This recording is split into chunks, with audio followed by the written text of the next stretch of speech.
There was a time I didn't think I would ever speak to you again. And now we're Can't even bring yourself to say it? sisters. If you cry. Bitch, if you cry. It's Justin Diego back with another binge-worthy video, and it's already time for another Queens Talk. Hands in the air now! Hulu and I have partnered together to create this weekly series where I will be recapping all of the spiciest moments from ABC's Queens for the rest of the season. So be sure to subscribe right now to Binge-worthy for all the vibes. If you watched Queens Season 1, Episode 12, you know that our queens are still going through it, and as we reach the end of the season, there are quite a few storylines that are starting to get wrapped up. Like this cringeworthy trial involving Jill's disgruntled ex-husband that tried to take out Eric and our good sis Professor Sex. Jury deliberation has begun in the attempted murder trial of Darren Filgo, the man charged in the shooting of Brianna Robinson. Filgo did not take the stand in his defense, but... Yes, this episode got into some things, but I have to start with Brandy's character, Naomi, who is still trying to figure out where this little situationship that she's in with Eric should go next. And Eric, being Eric, just has to always mess it up. So what's going on with you? Why, after 6 years of not calling, would you invite your ex-wife to lunch? And I know that I could not be the only one giving Eric the side eye, because I feel like we've all been secretly rooting for Naomi and Eric just for the sake of their daughter JoJo. But Eric, my goodness, lunch with your ex? That seems like a bit much. And yes, Robin Givens always pushes through, and in this episode of Queens, she definitely left her mark on this character, also named Robin. I felt so bad for her because she clearly has been done so wrong, and I really can't blame her for refusing to be excited about handing over her rights to a portion of the Nasty Girls Masters. You have some nerve coming here and asking me for a damn favor and then telling me that you and Naomi have a child. Robin. And I don't care how many of y'all are like, oh, I would do the right thing. I would let Queens re-release their album. Yeah. If your ex-husband had played you with this side chick, you would be petty too. And I don't care what y'all say, you know you would. And that's why Naomi, she had to set Eric straight. Wait, you went to see your ex-wife? To discuss this. She don't have a phone? You do some really dumb stuff. Yeah, they were all placed in an impossible situation. And this whole moment between Brandy and Robin, Naomi and Robin, was a moment. Do you know how hard women have to fight in this business? Is this the chick you want to be? Oh, please. Do not give me that women supporting other women girl crap. I'm not the one. And y'all, can we talk? I know that I could not be the only one suffering through a little bit of allergies during this scene because I told y'all, I'm not gonna be sitting up here crying about Queens. I'm a gangster. It's the truth. It's rare that you can pinpoint the second your marriage dies. I knew I wouldn't come back from that. Like I said, this was definitely a moment, and I feel like they are both worthy of getting Queen of the Week. Technically, it ain't like I'm gonna be able to send a trophy to their P.O. boxes or anything, but I feel like Naomi and Robin are both, worthy of being acknowledged as our Queens of the Week. If y'all got my back, let me know in the comment section below. And be sure to let me know how you feel about this powerful moment. Robin, I'm so sorry. Now, Now, we definitely got to talk about my girl, Jill the Thrill.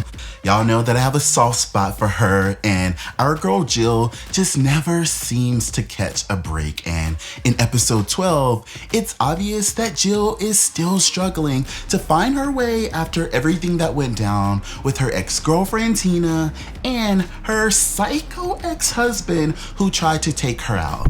This is not justice. Jill, you are the true criminal. Get off! Get off! God will judge you, Jill! Yes, I totally feel like Jill has hurt a lot of people on her journey to find herself, but I definitely understand that it can be harder for some of us to find our way, especially when we have such a traumatic past. But at the same time, I do feel like Jill has kind of been playing the victim, and she's not really good at taking accountability. She hates me. Well, she doesn't love you, but you have to understand where she's coming from, right? She doesn't understand where I'm coming from. I've made mistakes, but I had a lot going on. Right. No, because y'all, like, seriously? What's Jill's sign? I can't figure out if she's a Capricorn, a shady Leo, or one of them toxic Scorpios at this point. Am I canceled? School me, fam.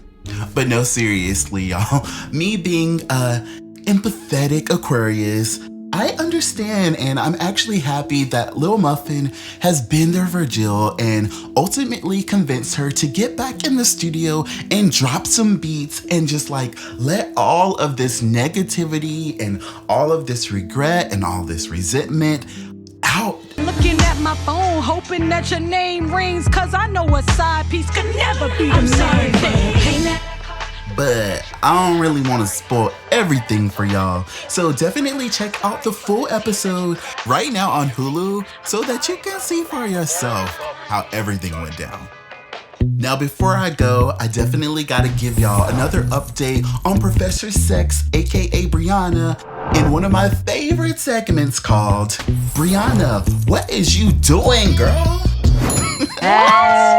Okay, so if you love Queens, you know that we are filling the void of Brianna's absence from this group because Eve definitely added something really special to this cast.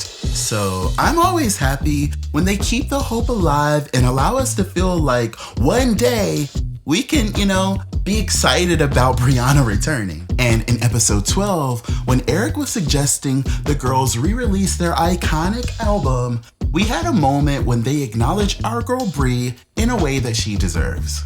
Does it feel right to do that when Bri's not around? She's not dead. Well, let's call her now since we're all together. And I was all super excited thinking like, okay, we finally gonna get to hear Brianna's voice and like, it's gonna feel like good old times, but y'all know how they do us.